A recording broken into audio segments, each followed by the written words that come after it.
سيدنا وحبيبنا وشفيعنا ومولانا محمد وعلى آله وصحبه أجمعين. أما بعد فقد قال الله تعالى في كتابه الكريم وهو أصدق القائلين wa'bud rabbaka hatta ya'tiyakal yakin.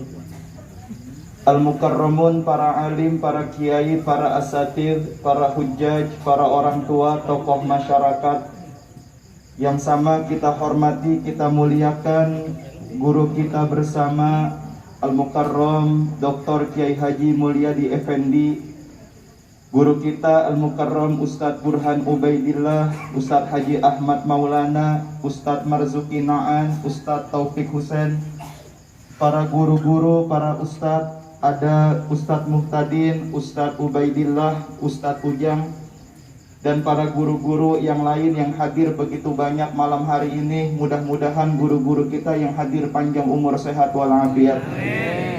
Sahibul Bait, keluarga besar almarhum wal maghfurlah Bapak Matin bin Ihsan, mudah-mudahan seluruh keluarga yang ditinggalkan senantiasa mendapatkan keikhlasan, ketabahan, kekuatan iman Islam dari Allah Subhanahu wa taala. Hadirin jamaah yang semua, insya Allah kita semua dimuliakan oleh Allah. Alhamdulillah, pada malam hari ini kita semua dapat berkumpul untuk mendoakan orang tua kita Al-Mukarram Bapak Matin bin Ihsan. Mudah-mudahan dengan kumpulnya kita pada malam hari ini, almarhum di alam kuburnya senantiasa mendapatkan cucuran rahmat maghfirah dari Allah Subhanahu wa taala. Amin ya rabbal alamin. Jamaah yang dimuliakan oleh Allah, Allah memberikan kepada kita nikmat yang begitu banyak. Bahkan nikmat yang Allah kasih, yang Allah berikan kepada kita, enggak bisa kita hitung. Walaupun air laut kita jadikan sebagai tintanya, pelepah pohon yang ada di atas muka buminya Allah kita jadikan sebagai pena, sebagai pulpennya, untuk menulis nikmat yang Allah berikan kepada kita. Sampai habis tuh air laut, sampai habis tuh pelepah pohon, enggak bakal sanggup, enggak bakal bisa, dan enggak bakal cukup buat nulis nikmat yang Allah kasih sama kita. Nikmat itu berasa kalau nikmatnya udah dicabut sama Allah. Kalau nikmat itu masih ada sama kita, kadang tuh nikmat kita suka enggak syukuri. Nikmat yang kecil kadang-kadang suka kita lupain, suka enggak kita syukurin. Kalau dapat nikmat yang gede, dapat nikmat yang besar, baru kita syukurin, Pak. Itu kadang-kadang kita manusia begitu. Dapat duit 100.000 enggak disyukurin. Begitu nyalok tembus dapat duit 20 juta, wah alhamdulillahnya kenceng banget. Padahal 100.000 ya rezeki, nikmat dari Allah. 20 juta ya juga nikmat dari Allah. Giliran dapat 100.000 ngerusulah. Buset dah. Gua dari pagi tiba dapat duit cepet. Padahal kan nikmat dari Allah. Kalau hamba mensyukuri nikmat yang Allah kasih kepada dirinya, kecilkah nikmat itu, besarkah nikmat itu? Kalau hamba bersyukur dengan nikmat yang Allah berikan kepadanya, Allah bakal tambahin nikmatnya. Tapi kalau tuh hamba kufur, ingkar dengan nikmat yang Allah kasih kepadanya, kata Allah, sesungguhnya azabku sangatlah pedih. Tuh ayat udah apal, sering kita dengar. Ribuan, ratusan kiai sering nyampein nih ayat populer di telinga kita. Ini saya yakin jemaat tahlil udah pada apal di luar kepala ini ayat. Saking hafalnya sampai lupa lagi kayaknya. Allah firman dalam Quran, la in syakartum la azidannakum wa la in kafartum inna adabi. Hebat kan? Hafal semua. Syukur tuh hamba dengan nikmat Allah, Allah bakal tambahin nikmatnya.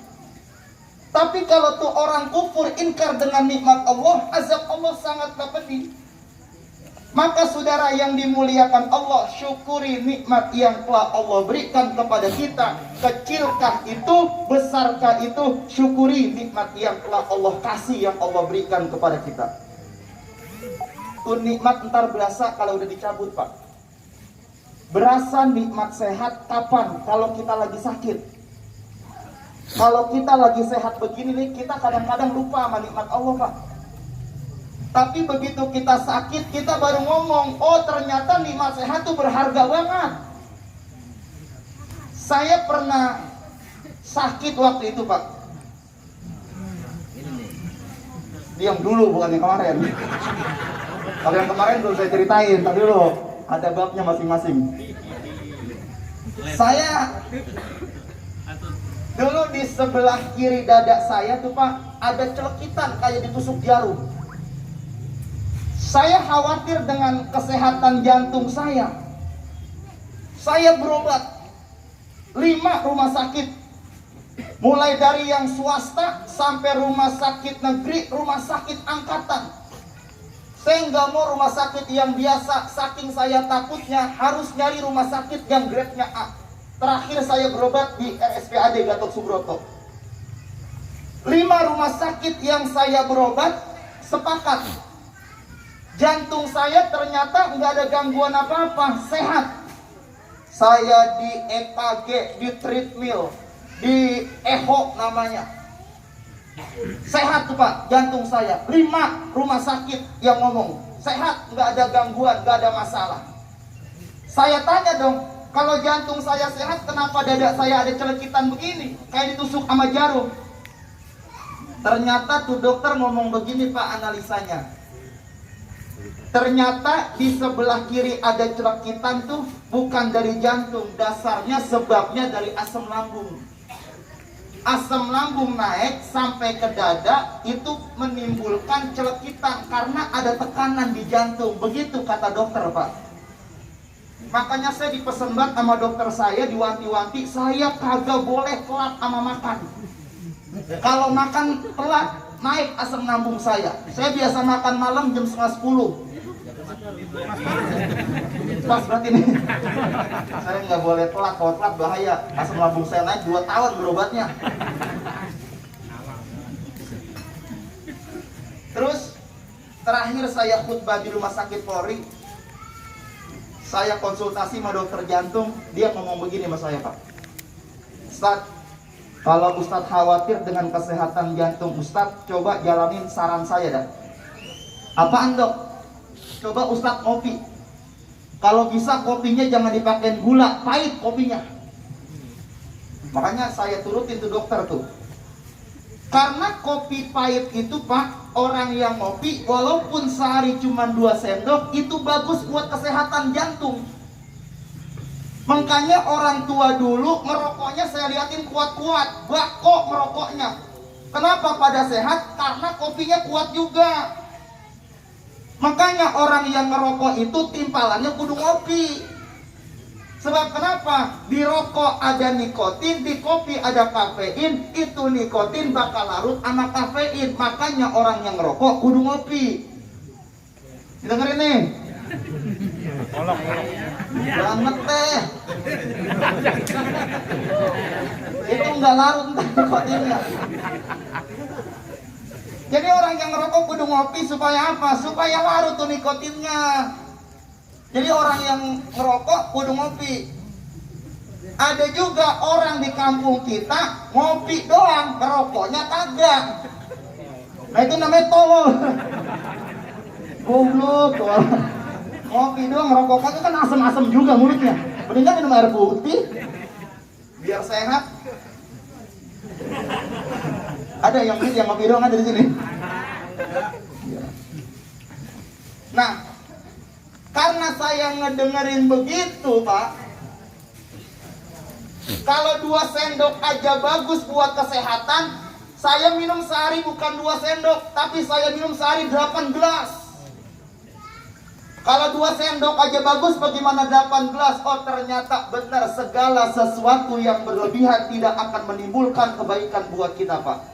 Jantung saya sehat, jantung saya selamat, lambung saya kumat, angot. Begitu angot dikasih nasi berbalik muntah, dikasih teh manis muntah, sampai air putih muntah berbalik lagi. Baru di situ saya ngomong, ya Allah, kagak enak banget sakit begini. Boro-boro pakai kopi, air putih aja pakai berbalik keluar lagi. Baru ngerasain di situ Pak tuh, nikmat sehat begitu berharga. Kapan? Kalau kita lagi sakit Pak. Nikmat punya duit, kapan berasanya? Kalau lagi nggak punya duit. Kalau kita lagi punya duit kan lagu kita banyak banget. Mainnya suara mau kecari, mau kejonggol.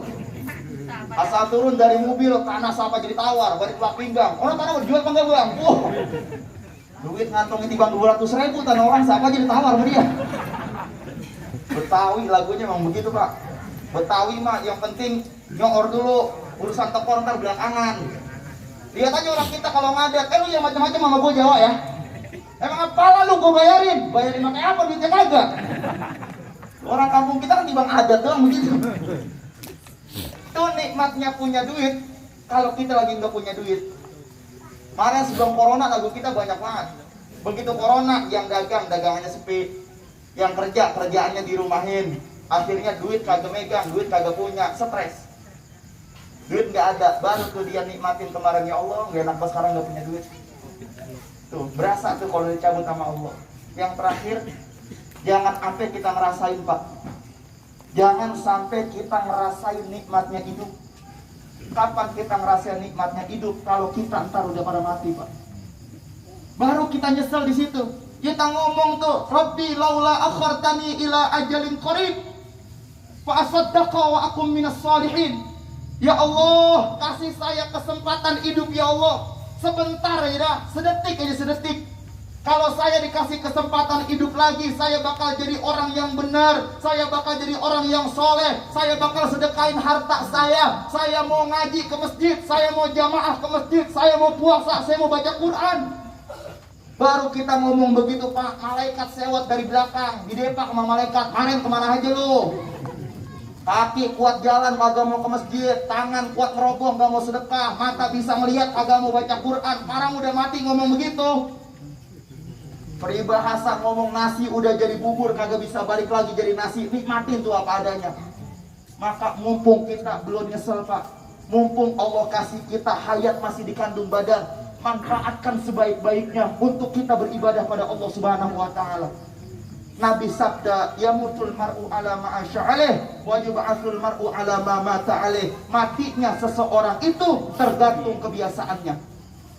Kalau kebiasaan kita kebiasaan yang baik, mati kita dalam keadaan yang baik.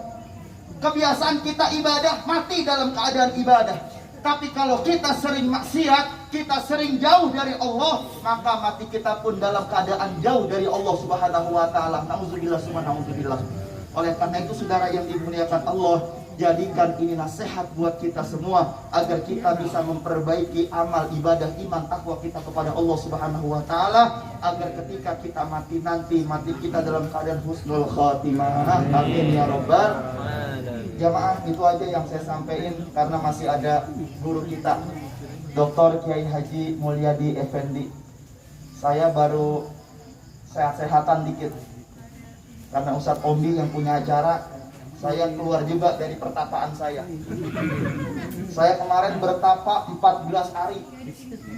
Di dalam kamar saya bertapa. Saya nggak keluar-keluar. Haji Agus, Ustadz Congli, Haji Ahmad Maulana WA saya.